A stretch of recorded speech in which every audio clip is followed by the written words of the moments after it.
유의 없이 깊고 미묘한 열애의 법. 내 이제 듣고 보고 지니게 되오니 향사르고 머리 숙여 법장을 열고자 하옵니다.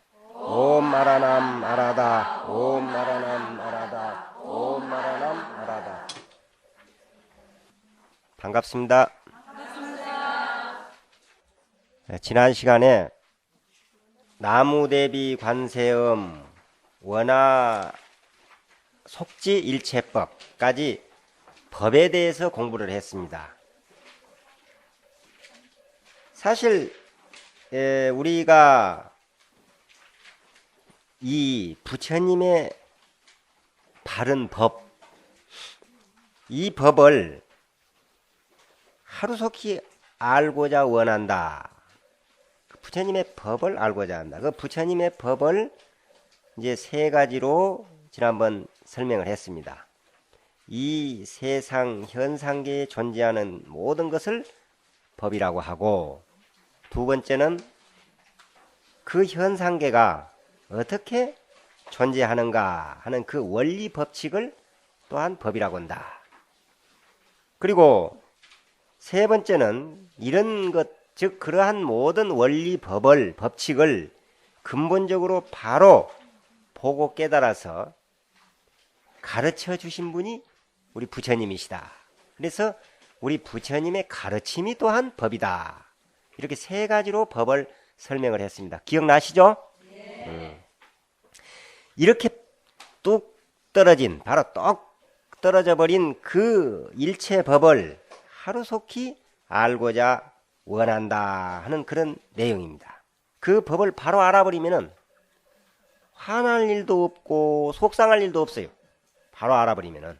그 법을 모르기 때문에, 그런 원리를 모르고 그러한 부처님의 가르침을 모르기 때문에 화가 나면은 화에 떨어져서, 화가 난 거기에 속아가지고 계속 화가 나고, 또 좋은 일이 좀 있으면은 거기에 또 속아가지고 또 좋고 그런다 이 말이야. 그리고 속도 상하고. 어떤 보살님이 그런 이야기를 하대요. 이 남편이 술을 먹지 않으면 괜찮은데 술을 먹을 때는 굉장히 와가지고 잔소리도 많고 사람을 귀찮게 한대. 그래 이제 주정을 하고 하니까 화가 난다는 거라. 그래서 그때 그 남편에게 뭐라고 했느냐면은, 뭐라고 했을 것 같아요. 아주 멋진 말을 했어요. 뭐라고 했느냐면은, 전생에 무슨 인연으로 저런 사람을 만나가지고 응? 이런 애를 먹느냐, 내가 당신한테 무슨 빚을 졌기에 이랬느냐 하는 그 정도로 이야기를 했어요. 사실 그 정도만 아는 것도 그래도 부처님을 믿고 절에를 다녀서 기도를 했기 때문에 그 정도 아는 기라. 인연이라는 정도 아는 것도 대단하잖아요. 전생에 무슨 인연이 있어서. 그러니까 인연에 의해 만났다는 것만 아는 것도 대단해요. 그러나 거기서 한 차원 더 높여서 조금 더 깊이 들어가 가지고 그 원리를 따져서 그 원리를 알아버리면은, 이제 인연은 확실한 인연이니까 자기에게 그 원리를 깊이 알아내다 보면은 자기도 틀림없이 전생에 자기 남편한테 그랬을 거란 말이야. 그 원리가 그렇게 돼 있습니다. 옛날에 이런 일이 있었어요. 어떤 부부가 사는데 남편이 아내만 보면 때려. 술 먹으면 막 와서 때린대. 계속 때려요. 그냥 죽게 맞고 살아요. 그냥 보기만 하면 때려. 도대체 그 이유를 알 수가 없어. 왜 그러는지 도저히 알 길이 없어. 어느 날 이제 스님이 집에를 왔어요. 그 스님은 돌을 많이 닦아서 숙명통을 하고 뭐 전생사, 후생사, 금생사를 다 알아. 그러니까 스님에게 물었습니다. 왜 그렇게 남편이 자기만 보면 때립니까? 그러니까 그 스님이 하는 말이, 오늘 또 남편이 술 먹고 와서 때릴 테니까 주위에다가 그 모든 것을 때릴 만한 걸 전부 치워버리고 돗자리가 있습니다. 돗자리를 이렇게 말아가지고, 평소에 돗자리 알죠? 그 돗자리는 그 뭐 대로 만든 것도 있고 왕고리라는 것도 만든 거 그러죠. 이렇게 여러 개 가물가물 이런 걸로 해서. 그래서 이제 하나가 막 수백 개 수천 개가 되는 거라, 그 회초리가. 그냥 그걸 막 있는 대로 주위에다 빌려서라도 좀 말아서, 동국으로는 이런 식으로 말아져 있잖아요. 그래서 좀 세워놓으라고 그랬어요. 그날도 역시 이제 와가지고 막 때리거든. 역시 때려. 그러니까 마치 그 때릴 만한 것이 있는 기라, 여기는 몽둥이가. 그냥 좋아가지고 그냥 그놈을 들어서 막 때리는 거야. 다른 때는 도망도 가고 악도 쓰고 오는데 그날은 죽기 살기로 맞았답니다.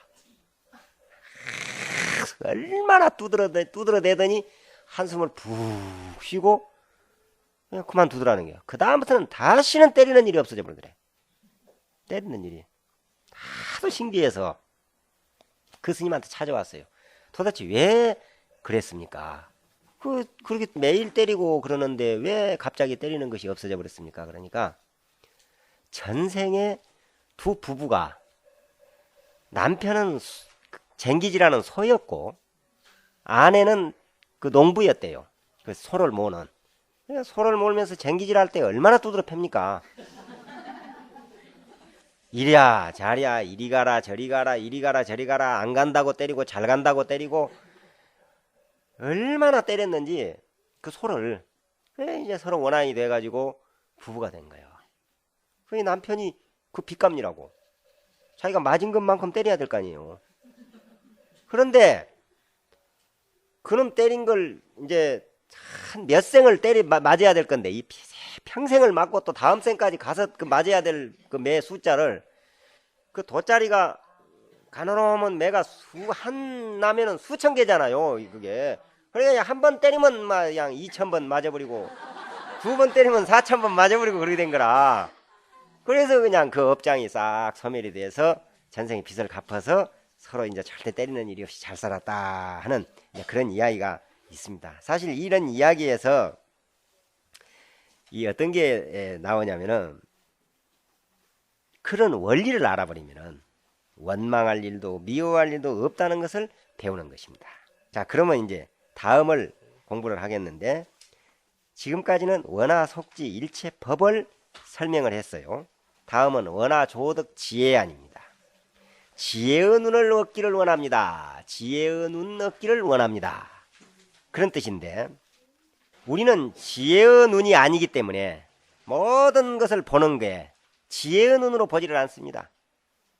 어리석은 범부 중생의 눈이기에 종이 한 장만 딱 가려버려도 볼 수가 없어. 볼 수가 없어.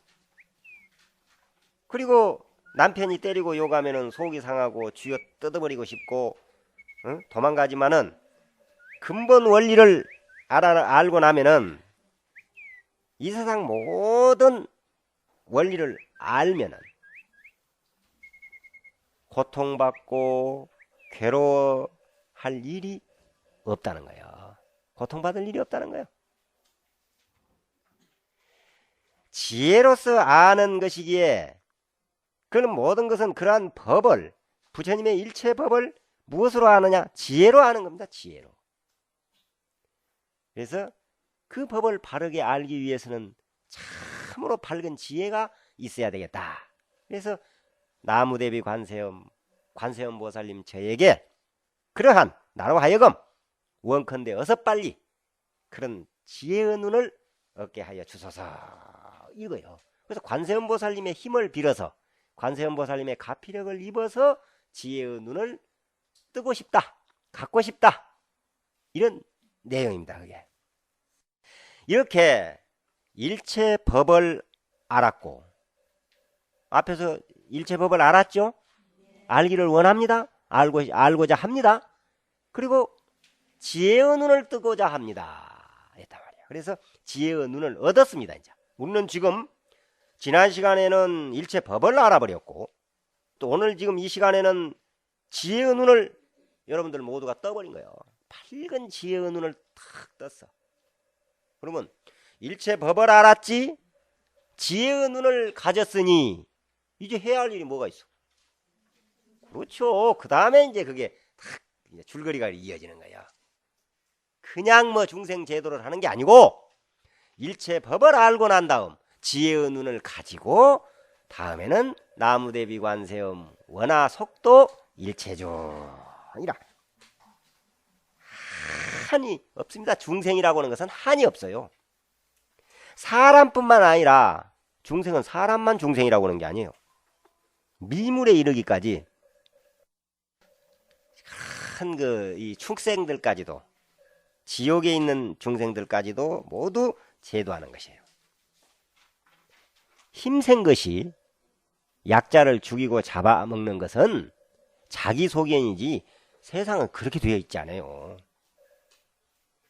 어떤 종교에서는 일체 만물을 만들어 놓고 마지막 사람을 만들어서 그 사람에게 다 관리하면서 그냥 소도 만들고 돼지도 만들고 모든 그 뱀도 만들고 그런 걸 다 일체 만물을 다 만들어 놨어요. 그리고 제일 마지막에 사람을 만들었답니다.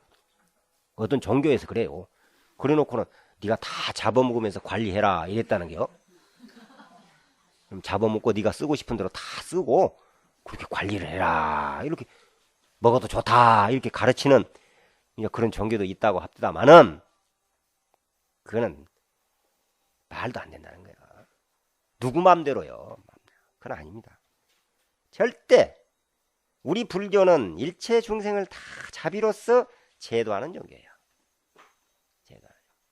생명을 보호해주고 방생할 때도 의식이 있습니다. 이제 그 살려주는 물고기를 이제 가져가 살려주는데 그냥 가서 이 물속에다 넣어주는 게 아니에요. 가서 용왕단을 차립니다. 가면은 방생 여러분 가보셨죠? 방생을 가면은 그런 걸 잘 봐야 된다니까. 어디 한쪽에 가서 어디 바위 틈새기 가서 따로 촛불 켜놓고 그냥 사슬 차려놓고 강습소 차리지 말고 사슬 강습소 차려서 그런 사람도 있다니까. 어떤 할머니들 보면요 한쪽에 가서 따로 하고 있어. 탁 용왕단을 차립니다. 제일 처음. 그래서 용왕단을 차린 다음에 거기에다가 제일 먼저 고기를 살려줄 그런 방생할 그 고기를 삼보에 먼저 귀의를 하게 해요. 그런 연불에 다 그런 게 내용이 나옵니다. 그게. 근데 그냥 우리는 가서 방생하는 데 가면은 그 연부르는 소리에 이렇게 듣고 참 연불을 잘한다 못한다 이런 생각하고 우리 축은 이름 읽는가 안 읽는가 그런 귀만 쫑하더니 이런 경우가 많아요. 자기 집 이름 그냥 나오면은 막 절하고 안 나올 때는 뭐 그냥 딴 데 가서 이야기하고 있고 그러다가 어떻게 자기 이름은 다 듣는지 나중에 또 자기 이름 안 불렀다고 난리고 그런 경우가 많아요. 그런데 사실은 그런 걸 알아야 돼요. 어떤 형식으로 하는 것인가. 그러면 이제 용왕단을 착 차려놓고 거기다가 이제 고기를 오늘 살려줄 고기를 먼저 살려주기 전에 삼보에 귀의를 하게 하는 거예요. 부처님과 부처님 가르침에. 그래서 오직 다른 법에 다른 것에 귀의하지 말고 부처님만을 믿고 부처님의 가르침만을 믿고 스님들만 믿어라. 다른 외도에 떨어지지 말아라. 이렇게 이제 합니다. 그 용왕단을 설치하고 연불을 해요. 그 연불이 모두 설법이야. 그 연불 속에 오개도 들어있어요. 개설도 합니다. 개를 지켜라. 그래도 그렇게 하고도 혹시 그래도 못 알아들을까 봐서 이제 미리 삼보를 청해서 그 삼보 위실력, 즉 가피력을 힘입어서 그 가피력에 힘입어서 제도되도록 하는 그러한 의식을 합니다. 우리 불교 의식이 이런 식으로 잘 짜여져 있어요. 법당에서 연불하는 거, 영가에게 제사 지낼 때도 그러한 전체적인 의식에 의해서 하는 거예요. 그냥 무조건 뭐 남함이 답을만 하는 게 아니야. 이러한 믿음을 일으킴으로 해서 그 삼보전, 즉 부처님과 부처님 가르침과 스님들의 가피를 입어서 중생이 제도되는 거예요. 자, 이렇게 중생을 제도하려면은 무엇으로 해야 되느냐? 이제 중생을 제도하는데 이제 우리가 중생을 제도해야 된다고 그랬어요. 앞에 분명히 그랬죠? 원하 속도 일체중. 일체중생을 어서 속히 제도하기를 원합니다. 그러면 무엇이 있어야, 무엇을 가지고 제도를 해야 될 것이냐? 아니요. 그 다음에 나옵니다. 이게 이제 소설식이라 그런다니까. 원하. 그 다음에 한번 읽어봐요. 나무 대비 관세음 원하 조덕 선방편. 그랬죠? 원하 조덕 선방편. 그러니까 방편. 좋은 방편이라. 좋은 선방편이라는 말은 좋은 방편을 이야기한 거예요. 방편도 여러 가지거든. 나쁜 방편도 있어요.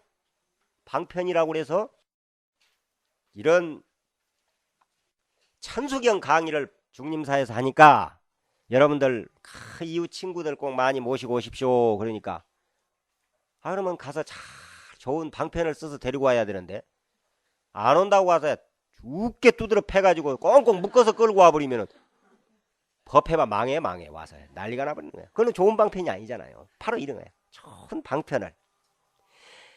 그러면은 이 방편에는 어떤 것이 있는지 한번 이제 알아봅시다.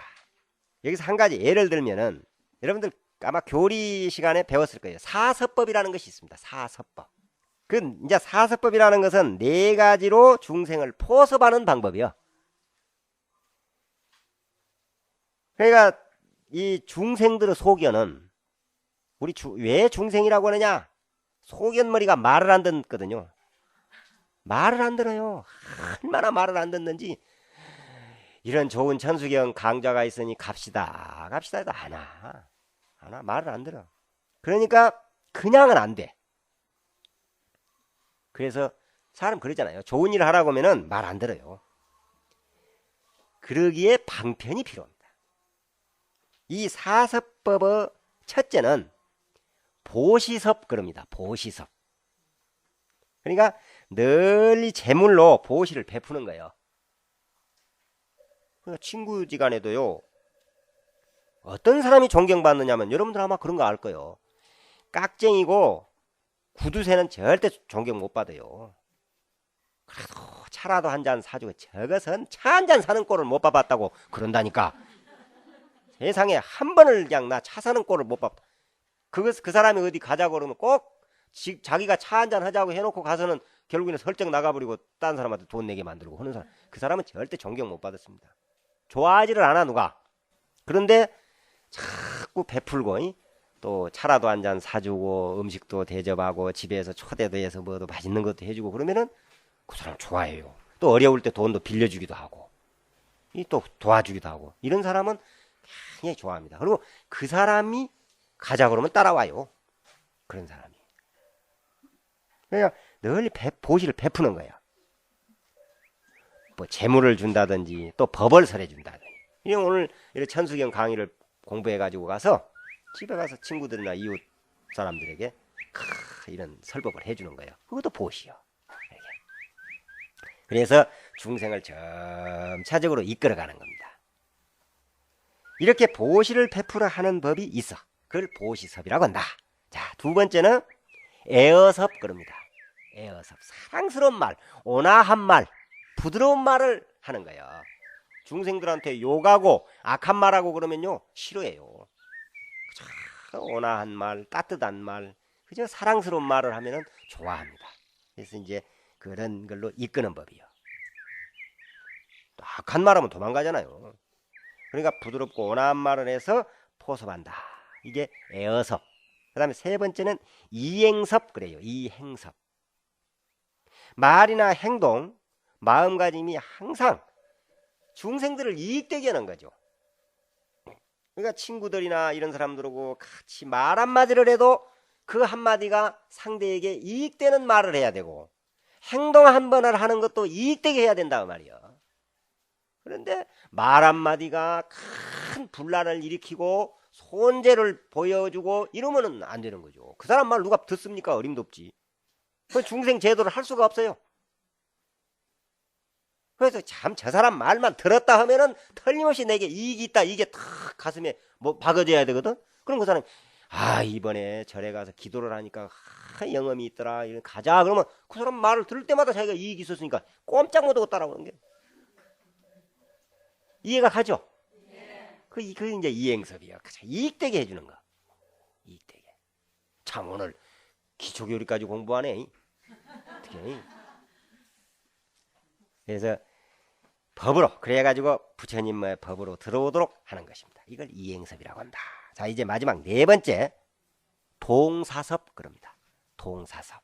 동사섭이란 말은 무슨 말이냐? 중생들의 근기에 맞춰서 함께 하는 것을 말해. 함께 노는 거. 할아버지하고 놀 때는, 할머니하고 놀 때는 같이 할머니가 되는 거예요. 할아버지가 되는 거예요. 같이 놀 수 있어야 돼요. 노인네가 젊은 사람들하고 놀라고 온다고 그러고 그냥 탁 쏴버리고 이러고 가버리면 안 된다 그 말이에요. 애들하고는 또 애기가 되는 거죠. 애들하고 유치원 선생님들은요, 유치원 애가 되는 거예요. 그때 가르칠 때는 같이 노는 거예요. 함께 놀아줘. 노인을 제도하려면 노인과 함께 하고, 사람을 제도하려면 사람으로 태어나야 되고, 또 짐승을 제도하려면 짐승으로 태어나야 돼. 그래, 옛날에 그런 이야기가 있잖아요. 배가 왔다 갔다 하는데 배 속에도 쥐가 그리 많대요. 쥐가 있답니다. 배 속에. 그 배 타고 다니는 배에 쥐가 있대요. 사람 배 속에 쥐가 있는 게 아니고 저 배가 쥐가 있대요. 그런데 이제 곡식 같은 것도 있고 그러니까 그러겠죠. 근데 그게 풍랑을 만나 가지고 배가 파손되는 경우가 있잖아요. 희한하게 그때는 쥐가 어디로 가버렸는지 한 마리도 없다네요. 파손될 배 속에는 아예 쥐가 들어가 있지 않아. 다 나와버린답니다. 아예 가기 전에, 배가 떠나기 전에, 항구에 떠나기 전에 쥐가 한 마리도 없답니다. 그거는 틀림없이 가서 파손된대요. 옛날부터 그런 이야기가 있어요. 그것은 그 쥐 속에 도인이 있는 거예요. 도인이. 바로 그 쥐를 제도하기 위해서는 쥐로 태어나야 된다. 이게 동사섭이에요. 지옥 중생을 제도하기 위해서 지옥에 떨어져서 들어가 사는 거고, 지옥에도 올 줄 모르는 것이, 그러니까 조다리가 그 부처님하고 이제 그 사촌간인데 그 마군이잖아요. 부처님을 그렇게 죽이려고 했잖아요. 그리고 지옥에 빠져 있으니까 이제 부처님 제자가 가서 나가자고 그러니까 석가가 여기 들어오기 전에는 자기는 안 나간다고 그러더라는 거예요. 지옥에 안 나가려고. 지옥에 구제해준다고 해도 안 나간다고 그래. 석가가 오기 전에는 안 간다. 부처님이 어찌 지옥을 오겠느냐. 그러니까 조다리가 화엄경에 그런 이야기가 나와요. 조다리가 뭐라고 한 줄 알아요? 지옥도 올 줄 모르는 것이 무슨 부처냐 그러더라는 거예요. 지옥 중생을 제도하려면 지옥도 가야 된다. 이게 동사섭이라는 거예요. 이게 이제 사섭법입니다. 이게. 자, 그러면 이제 정리를 조금 하고 넘어갑시다. 사섭법이라는 것은 보시섭, 애어섭, 이행섭, 동사섭, 이렇게 네 가지를 사섭법이라는데, 이게 중생을 제도하기 위한 방편이다. 방편.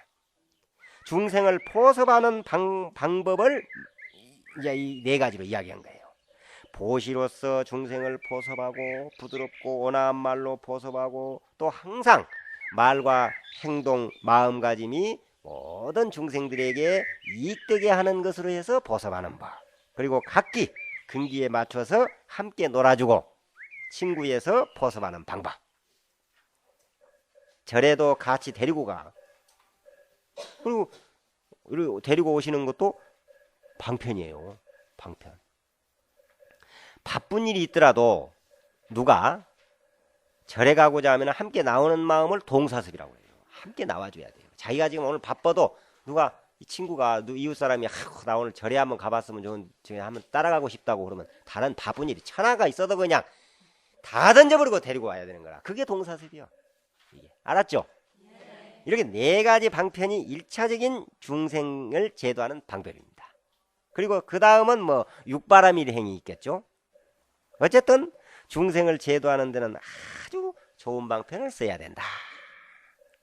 그러려면 좋은 방편을 얻어야 될 거 아닙니까? 그래서 원하조덕 선방편. 어서 빨리 좋은 방편을 얻고자 원하옵니다. 이게. 그러니 그냥 이 10가지 원을 원하조덕 선방편 좋은 방편을 얻는 것입니다. 이런 식으로 강의보다는 엮어가면서 하니까 더 듣기가 더 낫죠. 이게 천수경이 엄청난 문학 전집이라니까. 이게 대서사시예요. 이게 그냥 몰라서 그러지 이걸 정말 저 소설식으로 하나의 문학 전집식으로 엮어 놓으면은 기가 막힌 경전이라니까. 사실 스님들이 뭐 금강경이니 이런 뭐 법화경이니 이런 엄청난 경전만 공부하다 보니까 천수경이나 이런 건 아주 가볍게 생각하는 경우가 많습니다. 저 자신도 그랬고. 근데 천수경 강의를 하다 보니까 이렇게 좋은 경전이 있는가 싶을 정도로 훌륭한 경전이더라니까. 이 경전이. 이제 이웃이나 친척들에게 부처님 법을 전하려면은 스스로 무엇이 달라져도 달라져야 됩니다. 여러분들 자신이 달라져야 된다는 거예요. 바로 이 사서법으로 달라져야 돼. 항상. 그리고 말도 그렇고 행동도 그렇고 마음가짐이 달라져야 돼. 그래서 저분은 절에 다니니까 부처님 믿는 사람이니까 확실히 다르다. 참 사람이 어쩌면 저리 자비스럽냐? 이런 이야기를 들어야 되는데 절에 다닌다게 봐야 뭐 독하기는 더 독한 사람이라고. 이러면 자기 망하고 부처 망하고 불교 망해버리고 몽땅 다 망해버린다니까. 불교대학 망하고 불교대학 망하면 성법스님이 그냥 자연적으로 망해버리고 이래야 돼. 그래서 마음씨가 좋고 항상 모든 사람을 위하여 좋은 일만 하는구나. 바로 이렇게 해야지 절에 다니지 않는 사람보다도 더 그냥 부처님을 믿지 않는 사람보다도 더 고약해버리면 안 된다 그 말이야. 자기도 망하고 불교 망쳐. 어쨌든 이러한 것들이 모두 방편입니다. 어떤 분이 절에를 열심히 다니니까 이웃집 아줌마가 물었어요. 아줌마 절에를 가면은 그 부처님한테 가면은 무엇이 그렇게 많이 얻어지는 것이 있습니까? 이렇게 묻더래. 그러니까 그 아주머니가 뭐라고 말을 했느냐. 절에 다니는 거 보살님이 아니요 아무것도 얻어지는 것이 없어요 그래서. 뭐 얻어지는 것도 없는데 뭐 이 바쁜 시기에 그래 절에 가서 기도나 하고 다니고 그러냐. 뭘 얻어지는 게 있어야지 그래도 아무것도 얻은 것도 없이 뭘로 다니느냐 이래서. 그러니까 그 절에 다니는 신도 보살님께서 뭐라고 하셨느냐. 이건 적어야 될 소리라니까. 얼마나 멋진 말을 해봤는지 몰라. 그냥 얻을 것은 없는데 너무나 버릴 것이 많아서 절에 다닙니다. 부처님한테 가는 것은 나는 얻으러 가는 것이 아니고 너무나 버릴 것이 많아서 버리러 다닙니다 그러더라는 거예요. 그렇습니다. 사실 진정한 불자, 진정한 부처님 제자는 버리러 오는 것이지 얻으러 오는 게 아니에요. 버리러 와요. 이제 여러분들 다음에 금강경 강의를 들으면은 더 이제 멋진 이야기들이 많이 나와. 버려야 돼요. 무엇을 버려야 되느냐? 자존심도 버리고 욕심도 버리고 부처님한테 와서 기도할 때는 자존심도 부처님한테 다 맡겨놓고 기도해야 된다니까. 잘난 것도 맡겨놓고 돈 많은 것도 맡겨놓고 돈 없는 가난뱅이도 맡겨놓고 있는 것 다 부처님한테 맡겨놓고 기도를 해야 돼요. 그리고 갈 때 찾아가야 돼 또.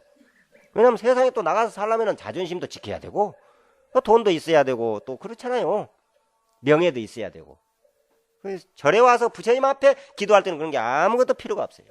다 버리고 욕심도 버리고 버리기 정이 아까우면 맡기기라도 해. 이렇게 하라 이 말이야. 중생을 제도하기 위해서 구체적으로 말이나 행동 등을 방편이라고 합니다. 말도 그렇고 행동을 방편이라고 한다. 이러한 방편은 그 수가 헤아릴 수가 없어. 그래서 무수방편이라고 그래. 그렇게 많은 방편 중에 선방편을 얻기 원합니다. 즉 좋은 방편이라야 한다는 거예요. 나쁜 방편은 안 들어요. 안 돼요. 절대. 그러니까 우리는 좋은 방편을 얻어서 덕망 있고 좋은 일을 많이 해서 누구나 내 말이면 잘 듣도록 해야 되겠다. 거짓말이나 하는 방편이 아니고 꼭 좋은 방편을 써야 합니다. 자, 그 다음을 봐보세요. 나무대비 관세어머나 속성반야선 나무대비 관세어머나 조득월고에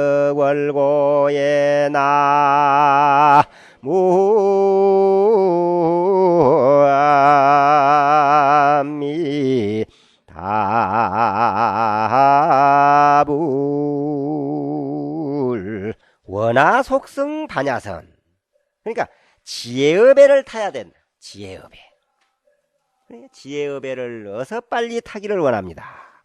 왜 지혜의 배를 타야 되느냐? 우리는 누구나 고통받는 것 원인이 왜 고통을 받느냐? 어리석어서 고통받습니다. 어리석어서. 우리 고생하고 고통스럽고 괴롭고 이런 게 전부가 근본이 어리석어서 그렇다는 거예요. 아니, 중생세간을 그러기에 고해라고 그러잖아요. 고해. 우리들이 사는 이 세계를 고해라고 합니다. 고통의 바다대 얼마나 고통이 심하더니. 그래서 이제 고통어, 이 세계를 고통어 바다라고 한다. 그 고해라고 그래요. 그러니까 그 다음에 나오는 겁니다. 원하 조득월고에 왜 지혜의 배를 타야 되느냐?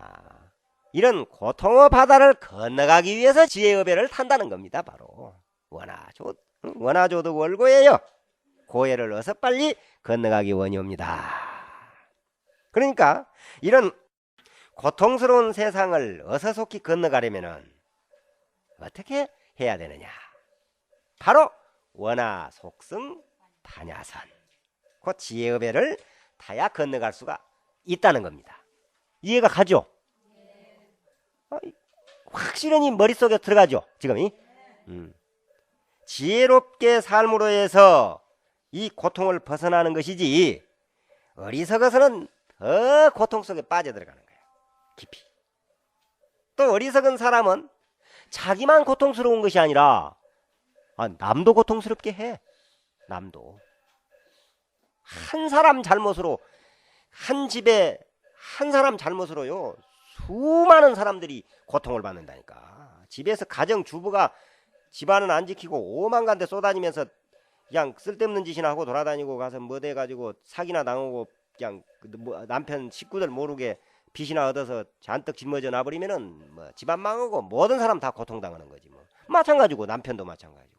어리석어서 그런 거예요. 어리석어서. 그래서 이 중생 세계에서 고통받는 것은 모두 어리석기 때문이다. 그러니 이 고해를 어서 건너가려면은 고해를 건너가야 되니까. 세상에 고통의 바다에서 살고자 하는 게 어디서? 참으로 행복은 저 세계로 넘어가야지. 그러려면은 지혜의 배를 타야지. 욕심 배를 타면 가라앉아버려. 배 타고 저쪽 언덕으로 건너가는데 지혜의 배를 착 타고 건너가야 저쪽 언덕으로 갈 수가 있는데 욕심 배를 타놓으니까 가다가 가라앉아버려. 무거워가지고. 바로 이겁니다. 자, 그럼 지혜의 배란 어떤 것일까?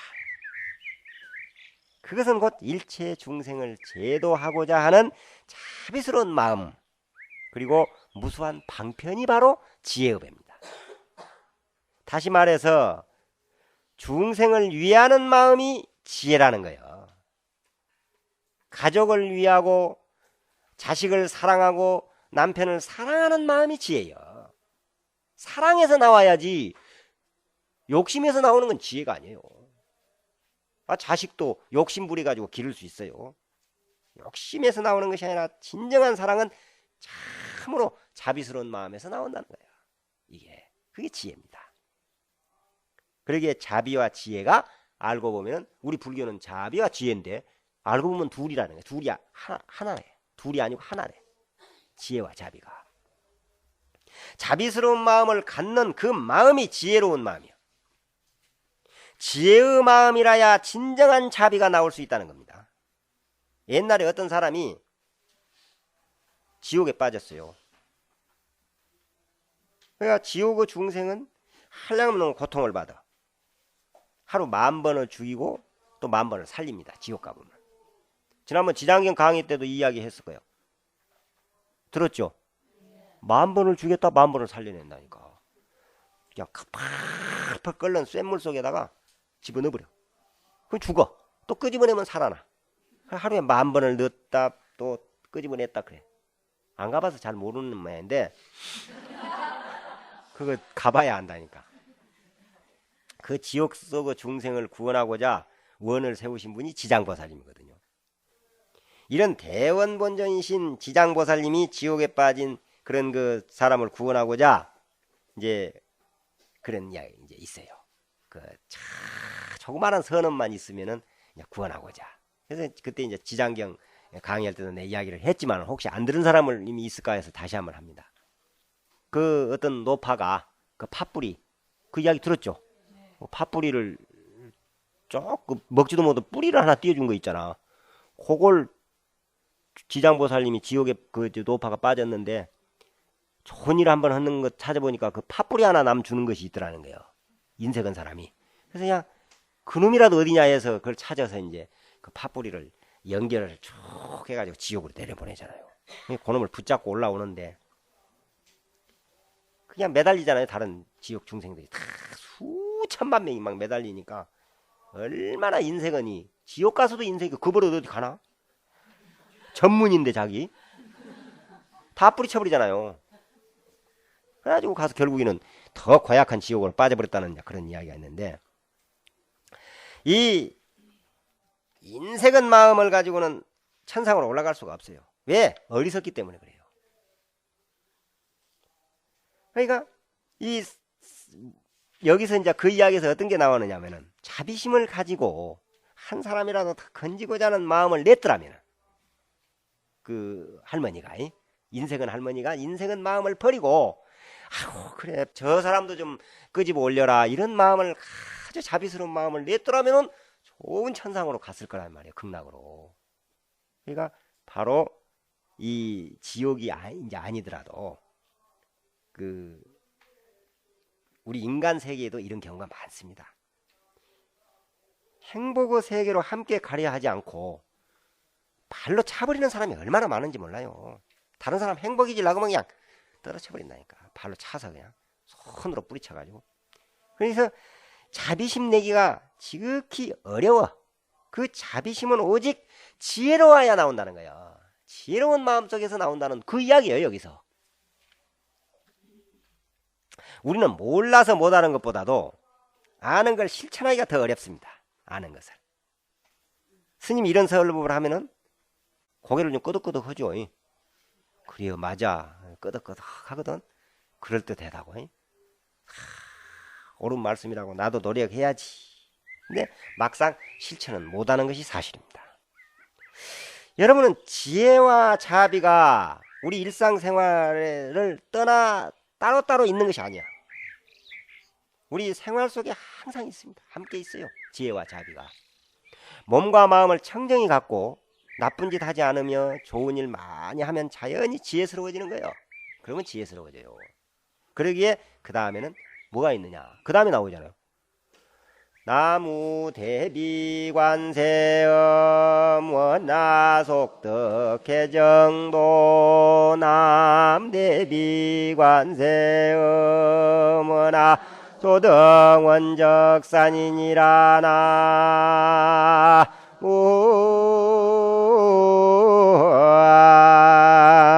나무미다불. 그러니까 원하속덕 개정도, 이걸 이제 옛날에 책에 보면 개족도란 말도 있습니다. 개족도, 개의 다리다. 그러니까 어서 빨리 계행을 청정히 지키는 그런 다리, 혹은 선정을 빨리 얻기를 원한다, 이런 뜻입니다. 이렇게 계를 청정히 지키고 나쁜 일 하지 않고 항상 좋은 일 하도록 중생들을 교화하는 것, 그러한 계를 하루속히 얻기를 원한다. 이렇게 얻어서 원하조득 원적사. 여기서 말하는 원적은 열반이라는 뜻이거든요. 원적. 우리가 사는 중생 세계는 허망하고 고통스럽습니다. 하지만은 원적, 즉 열반의 세계는 항상 즐거워.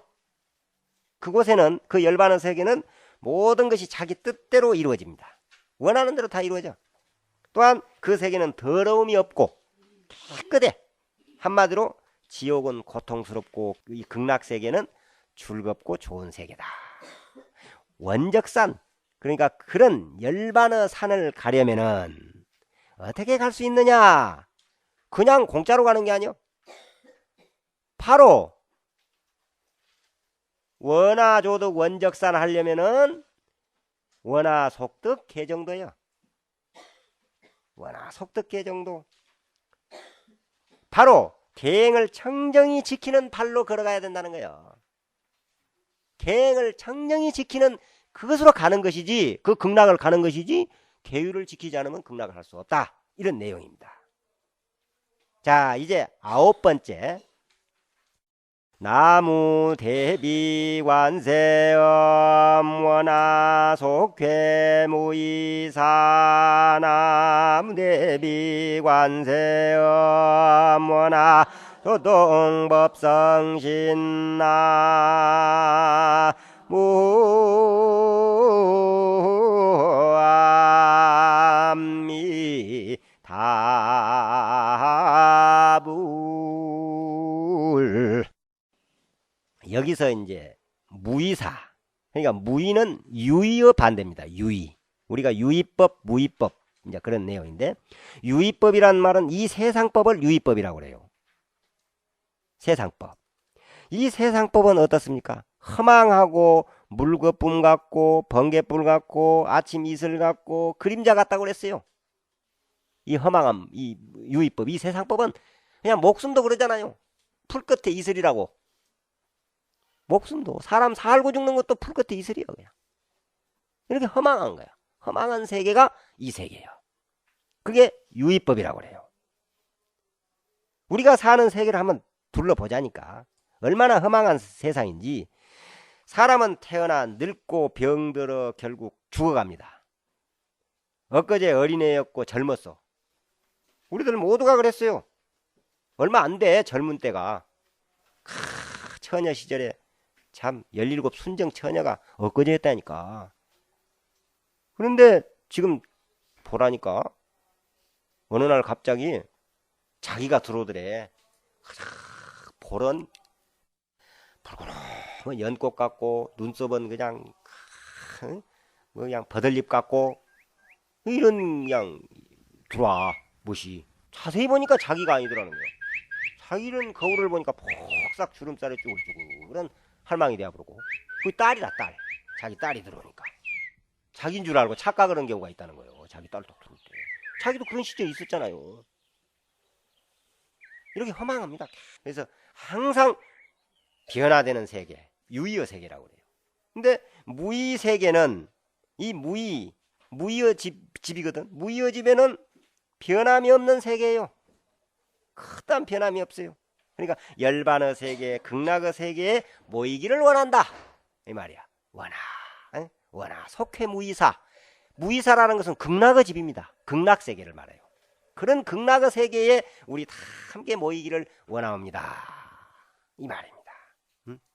허망하지 않는 무의의 집에 모이기를 원한다. 자, 그러면 그 무의의 집에는 무엇이 있느냐? 그 무의사에는 누가 있어요. 있기는. 그 누가 있느냐? 부처님 몸이 있습니다.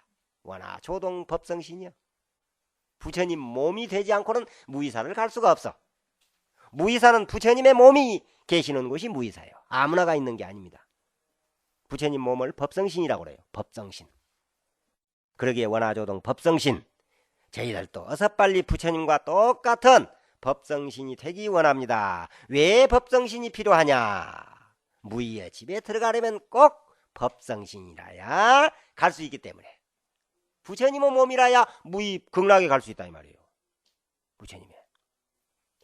그렇습니다. 이 육신으로는 갈 수가 없어요. 왜? 이 육신은 어때요? 태어나고 병들고 늙고 죽잖아요. 이 육신은. 그러니까 이렇게 허망한 이 육신을 가지고는 그 멋진 무의사, 무의의 집은 갈 수가 없다. 어떻게 해야 되느냐? 법성신, 바로 부처님의 몸으로 바꿔야 된다, 이 말이야. 내 몸이 부처님의 변함없는 몸으로, 죽지도 않는 몸으로, 늙지도 않고 병들지도 않고 태어나지도 않고 죽지도 않는 그러한 영원한 몸으로 바꿔야 된다. 그게 법성신이다. 이렇게 무의사에 가서 모일 수 있어요. 그런 몸이라야.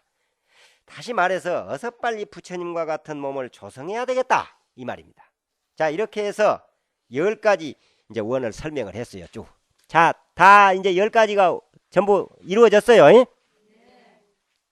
우리가 일체법을 안다고 하는 것은 곧 부처님을 이루었다는 겁니다. 이루었다고. 부처님처럼 이 세상 모든 진리와 원리를 알아버리면은 앉아서 천리 서서 말려 그냥 다 알아버리면 앉아서 천리 봐버리고 서서 말리 봐버리는 거예요. 이제 그렇게 되면은 일체 모든 사람의 마음을 다 알아버려요. 남편 마음도 아내 마음도 자식들 마음도 다 알아버려. 지혜롭게 살면은 그렇잖아요. 우리가 참 남편 마음도 알아버리고 자식들 마음도 알아버리고 이렇게 지혜롭게 살면 참 좋겠어. 지혜스럽게. 모르기 때문에 그냥 저놈의 속을 내가 도저히 내가 10년을 살아도 저놈의 속을 내가 모르겠다고. 내가 지금 15년이 되었는데 저 속을 모르겠다고 그러잖아요. 자꾸 그런 말 많이 해요. 입만 열면 그만해. 서로 머리속에서 그래. 몰라가지고. 우리는 세속에서 조금 바라는 것. 사업, 자식 그런 걸 기원들을 많이 합니다. 그러지 말고 일체 법을 알고자 원하옵니다. 이런 기원을 해버리면 되는 거예요. 그래서 일체법을 알아버리면은 어째서 사업이 안 되는지, 왜 얘가 공부를 못하는지, 무엇 때문에 아픈지 이렇게 모든 것을 알아서 척 해결할 수가 있어요. 알아야 해결하니까. 어쨌든 이러한 10가지 원을 설명을 했는데 어때요? 이 10가지가 큰 이전이 이루어지면은, 이 10가지 원이 이루어지면은 세속에서 우리들이 살아가는데도 아마 큰 도움이 되겠죠. 그렇겠죠? 이 10가지가 이루어지면. 일체법을 알고 지혜의 눈을 떠서 자기 완성을 시켜야 되겠다. 이런 원이 가득 들어있습니다. 이 10가지 안에. 이렇게 자기 자신을 완성시킨 뒤에 다시 말해서 원하는 바가 모두 이루어지면은 그 다음 우리는 무엇을 해야 되느냐? 그게 나옵니다. 무엇을 해야 합니까? 다 이루어졌어. 무엇을 해야 되겠어요? 그렇죠. 중생을 제도해야 돼요.